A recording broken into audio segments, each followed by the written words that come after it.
Hello students, welcome to Aspire Study. तो आज हम लोग बात करेंगे यहाँ पर मानस शर्मा जी से, और जिनकी निमसेट में 2023 में रैंक 20 है। ठीक है, तो मानस जी आप अपने बारे में बताएं कि आप कहाँ से हैं और आपने बीसीए किया है या बीएससी किया है और कहाँ से किया है। सर, मेरा नाम जैसा आपने बताया मानस शर्मा है। मैंने अपनी बीसीए की पढ़ाई अपने शहर चंदौसी जो उत्तर प्रदेश में है, वहीं rotary institute of management and technology से 2021 में पूरी की थी। तो वहाँ से बीसीए किया आपने। Yes. तो बीसीए के बाद एक ये चीज़ होती है कि बहुत सारे बच्चे प्राइवेट कॉलेज में एडमिशन ले लेते हैं कि बहुत सारे एमसीए के लिए प्राइवेट हैं। तो कैसे आपको पता चला कि निमसेट भी होता है और हमें इसकी प्रिपरेशन अच्छे से कर सकते हैं। सर, कॉलेज में कुछ सीनियर थे जो जिनका बीसीए कंप्लीट हो गया था, फिर उन लोगों ने एनआईटी की प्रिपरेशन की थी, तो उन्हीं से पता लगा था कि एमसीए प्राइवेट कॉलेज से इतना अच्छा नहीं होता जितना एनआईटी से होता है। प्लेसमेंट अच्छा लग जाता है एनआईटी से, ये था। और फिर उन्होंने बताया था कि इसकी प्रिपरेशन आसानी से कर सकते हैं अगर आप मैथ अच्छे से पढ़ लेते हैं। ठीक है, मतलब सीनियर से आपको पता चला, लेकिन तुमने ये बताया कि 2021 में तुम्हारा कंप्लीट हो गया। Yes, sir, yes. लेकिन एस्पायर स्टडी आपने 2022 में ज्वाइन किया, तो इतना लेट ज्वाइन करने का रीज़न।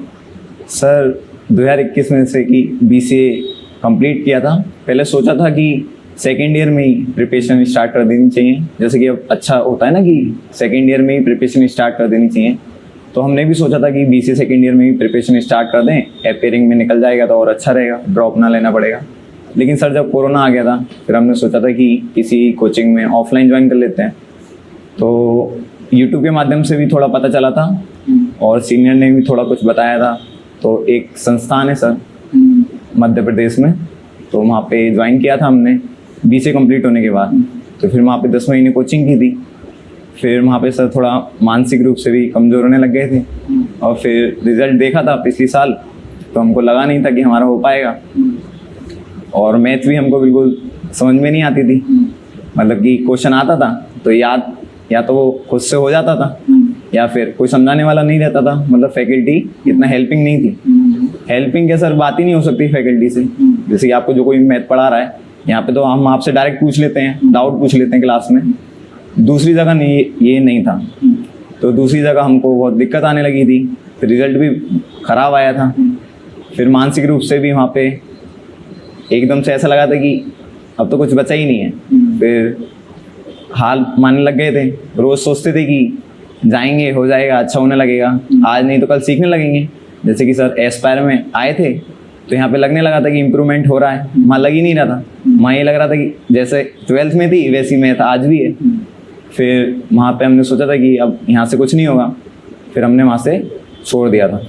छोड़ने के बाद तो ऐसे पता चला कि एस्पायर मतलब कोई कोचिंग है और हमको जाना चाहिए। एस्पायर का सर, जैसे कि पिछली साल हमारा बहुत अच्छा रिजल्ट भी आया था, तो वो भी थोड़ा पता चला था। लेकिन कुछ सीनियर भैया थे, मतलब कि जो ज़्यादा ही टच में रहते थे हमारे, एस्पायर के भी थे, तो उनसे पता लगा था कि बहुत अच्छा है सर, अच्छी मैथ पढ़ाते हैं, मतलब मैथ में आपका इम्प्रूवमेंट होगा, ज़रूर होगा। और जैसे कि कंप्यूटर भी बताया था कि कंप्यूटर पूरा ही सर खुद से पढ़ाते हैं और फंसता भी है, बहुत सारा फंसा था पिछली साल, और जैसे कि इस साल भी हमारा काफ़ी कंप्यूटर फंसा था, तो वो हमको पता लगा था। फिर हमको था कि इस संस्थान में तो हम पढ़ ही नहीं सकते, मतलब वहाँ पे तो सर लगने लगा था कि इतनी अच्छी रैंक, मतलब इस साल हमारी ऑल इंडिया 20 रैंक आ गई। वहाँ तो सर कभी सोचा ही नहीं था कि तिरछी क्या, इलाहाबाद क्या, हम तो सोचते भी नहीं थे कि रायपुर भी पहुँच पाएंगे। लेकिन फिर सर हमने वहाँ से छोड़ने का डिसीज़न लिया। थोड़ा फैमिली ने सपोर्ट किया, दोस्तों ने भी थोड़ा मोटिवेशन दिया कि छोड़ दो, अगर वहाँ नहीं बनना है, लाइफ क्यों ख़राब कर रहे हो। वहाँ तो सर ऐसे ही लगने लगा था कि लाइफ ही ख़राब हो रही है, कि 20 महीना बीसीए के बाद 20 महीने कहीं और पढ़ेंगे और सिलेक्शन ना हो, फिर तो सर 20 महीने फिर उसके बाद कुछ कर ही नहीं सकते ना। या तो ये हो कि आप बिजनेस कर सकते हैं, मतलब पढ़ाई के लिए तो फिर टूट जाता है, 20 महीने नहीं करो पढ़ाई। फिर हमने एस्पायर स्टडी के बारे में पता किया था यूट्यूब के माध्यम से और भैया के माध्यम से। फिर एस्पायर स्टडी को तुरंत वहाँ से छोड़ने के 2-3 दिन बाद ज्वाइन कर लिया था। हम तो आए थे आपके पास, फिर हमने बात की थी आपसे, फिर ज्वाइन कर लिया था। और फीस तो फिर आपकी सर इतनी ही कम थी कि वहाँ से मतलब कि 3-4 गुना कम है आपकी तो फीस। फिर हमने सर ज्वाइन कर लिया था, कोई इशू था ही नहीं फीस का भी। वहाँ की फ़ीस देख ली थी, फिर आपसे बात किया था, तो बात करके अच्छा लगने लगा था, फिर हमने ज्वाइन कर लिया। उसके बाद जैसे ज्वाइन कर लिया और यहाँ पर आ गया, पढ़ने लग गए, तो फिर 4-5 दिनों में, शुरू के स्टार्टिंग 10-20 दिनों में कैसा लगा कि मतलब ऐसे सिलेक्शन होगी, क्योंकि ऐसा भी होता है ना कि बच्चा जब बहुत स्ट्रिक्ट माहौल से एकदम एस्पायर में आता है तो उसको लगता है कि अब यहाँ तो कुछ स्ट्रिक्टनेस है नहीं, तो अब पता नहीं कि ऐसे सिलेक्शन हो भी पाएगा कि नहीं। तो ऐसा फील हुआ था कि कहीं ये एक और बड़ी गलती हो गई हमसे? नहीं सर, मतलब स्ट्रिक्टनेस तो वहाँ कुछ ज़्यादा ही है, लेकिन हमारे यहाँ कम थी। आप जैसे बताते थे कि सुबह को आना है 8 से रात के 8 तक पढ़ना है, वो चीज़ भी टाइमिंग अच्छी लगी थी कि मतलब ज़्यादा वो नहीं है। और फिर लंच भी आपके यहाँ 1 घंटे का था, तो वो भी अच्छा लगा था कि बीच में रेस्ट भी मिल जाएगा, थोड़ा पढ़ने के लिए पढ़ते पढ़ते रेस्ट मिल जाएगा। फिर सर 4-5 दिन क्लास ली थी तो आप क्वेश्चन कराते थे, तो वहाँ 10 महीने पढ़े थे तो आपने कुछ क्वेश्चन कराए थे, तो हमको याद तो थे आंसर लेकिन सॉल्व करने नहीं आते थे। तो आपने एक बार हमने आंसर बताया था आपको, तो आपने पूछा था कि सॉल्व कैसे करेंगे, तो सॉल्व हुआ नहीं था सर। तो फिर 3-4 क्लास ली थी, फिर वो सॉल्व होने लगा था, समझ में आने लगा था, अच्छा लग रहा था कि हाँ अब चीज़ें आने लगी हैं। फिर 0 से स्टार्ट कर दिया था मैथ, बिल्कुल 0 से, जैसे आपने इनइक्वालिटी पढ़ाई थी शुरू में, फिर वहाँ से लेके कोऑर्डिनेट सब कुछ।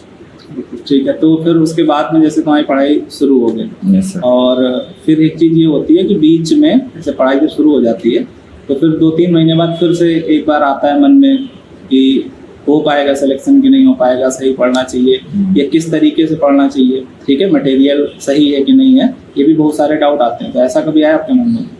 नहीं सर, ऐसा तो कभी डाउट आया नहीं था कि टेस्ट तो हम वहाँ देते थे, लेकिन यहाँ भी टेस्ट होने लगे थे, यहाँ ऑनलाइन होते थे, तो ऑनलाइन नई चीज़ थी हमारे लिए, तो वो चीज़ भी अच्छी लगने लगी थी, क्योंकि अब नीम सेट का पेपर ऑनलाइन ही होता है, तो वहाँ पे हम शायद ऑफलाइन ही करते थे ज़्यादातर प्रिपरेशन। यहाँ ऑनलाइन थी तो वो अच्छा लगने लगा था कि ऑनलाइन प्रिपरेशन हो रही है, पेपर भी ऑनलाइन होना है, तो वो सबसे बेस्ट चीज़ तो वही थी। और फिर सर क्वेश्चन की वो देखी थी कि क्वेश्चन पेपर में आ रहे थे, तो क्वेश्चन का टाइप भी अलग था, लेवल भी अलग था। शुरू में आए थे तो शुरू के 10-15 दिन जो टेस्ट हुए थे आपने पढ़ाया था वो थोड़े बेसिक लेवल के थे, क्योंकि जब आती नहीं थी इतनी, फिर हल्के हल्के लेवल बढ़ने लगा था, तो फिर वो अच्छा भी लगने लगा था, आने भी लगा था। फिर कोई डाउट शुरू में ऐसा मतलब जो टॉपिक पढ़ाया यस सर, उसी टॉपिक का टेस्ट होता था? Yes sir. और जैसे बच्चों का एक ये डाउट रहता है, जैसे रैंक 20 है ऑल इंडिया, तो जाहिर सी बात बहुत अच्छी रैंक है, तो एक बच्चों का ये रहता है कि कौन सी बुक्स फॉलो की हैं, ठीक है, जैसे मैथ्स में कौन सी बुक, लॉजिकल में कौन सी बुक और कंप्यूटर में। वैसे तो सभी बच्चों को पता है एस्पायर में कौन सी बुक पढ़ाई जाती है, लेकिन एक बार अपने आप बता देंगे तो थोड़ा सा वो। यस सर, वो तो लगता ही है कि जैसे कि बहुत सारी जगह बता दिया जाता है कि ये बुक लगा लीजिए, वो बुक लगा लीजिए, हालांकि कोई बोल भी देता है, मतलब ऐसे फ्रेंड भी होते हैं अपने, तो वो बोलते हैं कि ये वाली बुक प्रेफर कीजिए, वो वाली कीजिए, सर की मत सुनिए, मतलब ऐसा होता है ना कि बता देते हैं कि सर तो बोलेंगे आप एक बुक लगाइए, लेकिन सर ऐसा नहीं है, क्योंकि अब प्रिपरेशन कर ली, सिलेक्शन भी हो गया, तो यही लगता है कि एक ही बुक फॉलो करनी चाहिए। जैसा कि आप बताते हैं कि एक ही बुक फॉलो कीजिए, RD शर्मा ऑब्जेक्टिव, मैंने तो वही की थी, वही लगाता था। कुछ टॉपिक होते थे कि जो टफ रहते हैं, जो नहीं बनते हैं, मतलब शुरू में नहीं बनते, जैसे समझाया तो अब एक नई चीज़ पढ़ेंगे तो 1-2 दिन में तो आएगी ही नहीं, तो उसके लिए ये करते थे कि किसी फ्रेंड से किसी सेल्फ ले ली, या किसी और फ्रेंड के पास कोई दूसरी बुक है जो वो प्रीफर कर रहा है, तो उससे लेके लगा लेते थे 1-2 दिन में, उसके बाद फ्लो बन जाता था, जैसे आप क्लास बढ़ जाती थी आपकी, तो उसी से रहता था। फिर RD शर्मा पे आ जाते थे, RD शर्मा को ही फॉलो करते थे। लॉजिकल सर आपने बताया था वो बुक ले लेना लॉजिकल की, तो यस सर वो ले ली थी, एक क्वांटिटी RS ले ली थी, और वर्बल की भी RS और सिज वाली दोनों लेती थी, लेकिन हम लगाते सिज वाली और वो क्वांटिटी RS लगाते थे। तो उसमें सर कॉन्सेप्ट दिए होते थे, तो कॉन्सेप्ट पढ़ लिए, एग्जाम्पल लगा लिए, और क्लास होती थी, सर रीजनिंग वाले सर आते थे, तो वो उनकी क्लास लेते थे, प्रॉपर जितनी क्लासें होती थी क्लासें ले ली, फिर अपनी बुक लगा लेते थे, जो जैसे कि एग्जाम में आया हुआ क्वेश्चन है वो देख लिया, कोई नहीं आया था तब तो सर से पूछ लेते थे या फिर सॉल्यूशन देख लेते थे, तो उससे आने लगा था। और जैसे लॉजिकल और RS से जैसे हमें बात याद आई कि बहुत सारे बच्चे क्वांट पे ध्यान नहीं देते थे, क्योंकि हर साल पिछले सालों में 3-4 सालों से क्वांट नहीं आती थी, ठीक है, बट तुम्हारा हम देखते थे कि रीजनिंग भी लगाते थे और साथ साथ में क्वांट भी लगाते थे। Yes sir. तो ऐसा तुम्हारे मन में नहीं आता था कि नहीं यार आती नहीं है, इसको छोड़ दो, क्वांट अभी तक पूछी नहीं गई है? क्योंकि एक बार तुमने ये भी बोला था कि टेस्ट में क्वांट के क्वेश्चन ज्यादा रखिए, यस सर, ठीक है, तो कैसे, मतलब ऐसा कभी, ये हर बच्चे को ऐसा लगता है जैसा पिछले साल का पैटर्न रहा है वैसी तैयारी हमको करनी है? नहीं सर ऐसा भी था, लेकिन जैसे जब हम एस्पायर स्टडी ज्वाइन किए थे तो 1-2 सीनियर भैया रुके हुए थे यहाँ, तो हम पूछते थे उनसे कि भैया लॉजिकल पे ज़्यादा ध्यान दें या क्वांट पे ज़्यादा ध्यान दें, तो वो बोलते थे कि सर ने हमको भी बताया था कि क्वांट पढ़ लेना जरूर, भले ही ना आए लेकिन तैयारी अगर तुमको सिलेक्शन लेना है तो सब चीज़ की करनी चाहिए। फिर जैसे आप भी बताते थे सर क्लास में कि क्वांट आ भी सकती है, नहीं भी आ सकती है, ज़्यादा भी आ सकती है। जैसे कि सर ज़्यादा आ गई, पिछले साल नहीं आई थी, तो सर वही रहता था ध्यान में कि पढ़ के तो जाएँ कम से कम, कि ऐसा ना लगे कि नई चीज़ आ जाए कोई। तो हम पढ़ते थे, तो फिर पढ़ते थे, क्लासें भी होती थी तो अच्छा भी लगता था, और पढ़ने लगे थे, बनने लगी थी तो अच्छी लगने लगी थी, तो सही इसलिए लगाते थे। अच्छा, और कंप्यूटर तो सर पढ़े नहीं थे, जितना आपने पढ़ाया था क्लासें ले ली थी आपकी, फिर मॉक होते थे, तो मॉक में आपने बोला था कि एक कॉपी बना लेना, वो कॉपी बना ली थी, उसमें सारे क्वेश्चन नोट कर लिए थे। तो अभी सीयूटी के पेपर में भी आ गए थे आपके, फिर सीयूटी में आ गए थे, फिर हमने लगा कि अब तो कंप्यूटर ही पढ़ लीजिए, तो वो नीम सेट में भी आप ही के क्वेश्चन थे। तो बस इतना ही हो गया था, उसके अलावा तो कोई बुक भी नहीं खरीदे थे, बस आपकी लेक्चर देखे थे और टेस्ट लगाए थे, उससे हो गया। कंप्यूटर के लिए तो ऐसे भी हाँ सर, उसके लिए बताते हैं क्योंकि वो क्वेश्चन जितने हैं वो यस सर। एक सर वो आपने वो लिए थे सुपर टेस्ट हुए थे कंप्यूटर के, वो 10, वो उससे सबसे ज़्यादा फायदा हुआ था। अच्छा, ये पूरा बुक्स पे हो गया, तो एक बार बच्चों को ये भी बता दो कि कितने लगभग उनके नंबर थे, मार्क्स कितने थे, मतलब तुम्हारे कितने मार्क्स थे, मैथ में कितने हैं और कितने अटेम्प्ट थे, कितने गलत, ऐसा कुछ याद है? हाँ सर, इतना तो याद है कि मैथ में सर जैसे कि इस बार पेपर थोड़ा अनएक्सपेक्टेड था, लेकिन फिर भी हमने 34 मैथ बनाई थी, उसमें से 32 ठीक थी, मतलब 2 ही गलत गए थे। एक्यूरेसी बहुत सही थी। हाँ सर, उसी का फायदा थोड़ा ज़्यादा हुआ। लॉजिकल में सर 30 बना लिए थे, उसमें से 24 ठीक थे हमारे। 24। हाँ, और कंप्यूटर में हमने 16 बनाए थे, उसमें से 14 ठीक थे, और इंग्लिश में 5 किए थे, उसमें 2 ठीक थे, और बाद में हटा दिया था एक क्वेश्चन कंप्यूटर का, उसकी वजह से 1 कम हो गया था। लेकिन जब तुम सेंटर से बाहर निकले थे तो काफी ज्यादा नर्वस थे कि सर पेपर बिगड़ गया है और अब इलाहाबाद या जमशेदपुर या रायपुर क्या मिलेगा। तो उस दिन हमने बोला भी था कि 400 नंबर तक कट ऑफ जाएगी और तुम्हारा बढ़िया स्कोर बनेगा, लेकिन हमने इसलिए बोला था क्योंकि हमें हर साल का सीन पता था, दिखता है, लेकिन तुम्हें या किसी बच्चे को उस समय नहीं पता होता है कि एग्जैक्टली होने वाला क्या। कभी कभी बच्चे को, कभी भी सभी को ही ऐसा लगता है कि टीचर जो बोल रहा है वो तसल्ली देने के लिए बोल रहा है कि बच्चे परेशान ना हो। तुम्हें उस समय कैसा लग रहा था? नहीं सर, पेपर दे के निकले थे तो ये तो लगता था कि सिलेक्शन थोड़ा मतलब कि नीचे वाली एनआईटी में होगा। आपने बोला था कि जब एग्जाम से बाहर निकले थे तो हम तो बात ही नहीं किए थे आपसे, तो आप ही ने बोला था कि अरे तुम टेंशन क्यों ले रहे हो, तुम्हारा तो अच्छा हो जाएगा, ऊपर की एनआईटी भी मिल जाएगी जैसा तुम बता रहे हो, जैसा करके आए हो। तो सर दूसरी वाली कोचिंग के बच्चों को देख रहे थे तो वो रो रहे थे, जैसे ही कुछ बच्चे भी थे तो वो भी टेंशन में थे, तो उनको देख के और ज़्यादा लगने लगा था कि अरे कहीं पेपर मतलब कि ख़राब ना हो गया हो, हमारा भी नहीं हो गया हो, गलत ज़्यादा ना चले जाएं, तो वो हो गया था। और कुछ दोस्त थे तो वो बोले थे कि सर हम बहुत करके आए हैं, तो उससे भी टेंशन हो गई थी, इसलिए सर हम शाम को कोचिंग भी नहीं आए थे। कोचिंग भी नहीं आए थे और आप कॉल भी नहीं रिसीव किए? नहीं सर लगा नहीं था कि इतना अच्छा हो जाएगा। जो आने वाले बच्चे हैं 2024 में 25 में है, तो यहाँ आकर के कौन सी गलतियाँ ना करें? तो सबसे बड़ी गलती तो वही रहती है कि अटेंडेंस आप अपनी फुल रखिए, मतलब कोचिंग आना जारी रखिए, भले ही आपके नंबर कभी जैसे मॉक स्टार्ट हो जाएंगे तो नंबर कम भी आएंगे, सब बच्चों के एक जैसे नंबर तो आ नहीं सकते, ना ही कोई मतलब सारे बच्चे फर्स्ट रैंक आ सकते हैं, मतलब किसी की फर्स्ट रैंक आई है तो किसी की 100 रैंक भी आएगी, तो ऐसी बैच में भी होता है सर। तो बस कोचिंग लगातार आइए, और जैसे आप बोलते हैं कि ये पढ़िए वो पढ़िए, तो बस आपको फॉलो कीजिए। हमने तो यही किया था, पूरे साल आए थे कोचिंग लगातार और आपको फॉलो किया था। हाँ, अटेंडेंस तो उतना ही काफ़ी था। तो जैसे कुछ बच्चे बीच में होते हैं ना, थोड़ा सा एक माहौल कभी कभी ऐसा हो जाता है कि कोई फ्रेंड ऐसा मिल गया कि नहीं हो पाएगा तो हमें क्विट कर देना चाहिए या अब सही नहीं है, ठीक है, तो उस सिचुएशन में वो सर हम आपको बताए थे ना कि दूसरी जगह भी पढ़े थे, तो कभी कभी बात हो जाती थी मतलब सीनियर वीनियर से या किसी और से, तो ये बोलते थे कि तुमने कहीं गलत डिसीजन ना ले लिया हो, तुम गलत जगह ना चले गए हो, तो हम बताते थे कि भैया हमारे यहाँ इतने नंबर आ रहे हैं, कहीं ठीक है, तो बोलते थे कि देख लेना, आप ध्यान रखना, ये वो है। लेकिन हमने बोला नहीं, हम तो सर को ही फॉलो करेंगे, तो सर बोलेंगे। अच्छा, एक चीज़ और, जैसे नंबर से हमें ध्यान आ रहा है कि तुम्हारे हर टेस्ट में लगभग 600 नंबर 500 700 ऐसे आते थे, 700 से ऊपर बहुत मुश्किल में, 600 से 650 से 550 के बीच, 550 से आते थे। 700 बहुत रेयर केस होता था, पेपर देखा दिखाया इजी आ जाता, तो 700 पहुंच जाते थे। लेकिन कुछ बच्चों के 800 भी आते थे, 900 भी आते थे, तो उनको देखकर ऐसा नहीं फील होता था कि ये बहुत ज़्यादा स्ट्रांग है और हमारे नंबर इतने अभी आ रहे हैं। और हम कभी कभी ये भी बोलते थे कि अभी जितने एग्जाम आ रहे हैं तो एग्जाम जो रियल एग्जाम होगा तो अगर वो इससे सरल आए तो बढ़ जाएंगे, अदरवाइज इससे कम भी हो सकते हैं, 50 नंबर 100 नंबर, ठीक है। तो ऐसा नहीं लगता था कि होगा भी कि नहीं होगा? नहीं सर, जब वो दूसरी जगह छोड़ा था ना तो एक सीख तो ये ले ली थी कि चाहे एक क्वेश्चन सीखें या 10 क्वेश्चन सीखें, अब क्वेश्चन करेंगे तो सीख के ही करेंगे। मतलब कॉन्सेप्ट आना चाहिए, याद होना चाहिए फॉर्मूला।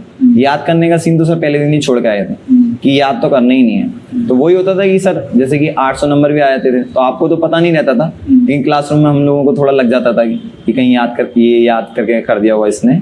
तो फोकस सर इसी पे रखते थे कि पूरी साल भर कि क्वेश्चन मैथ का तो याद करनी ही, कुछ चीज याद ही नहीं करनी है। लॉजिकल तो सर वैसे भी याद नहीं कर सकते, मैथ के क्वेश्चन है कि बच्चे याद कर लेते हैं। तो फोकस यही रखते थे कि याद नहीं करना है, सॉल्व करके ही करना है, चाहे 500 को सॉल्व हो या 600 को सॉल्व हो या 700 को सॉल्व हो।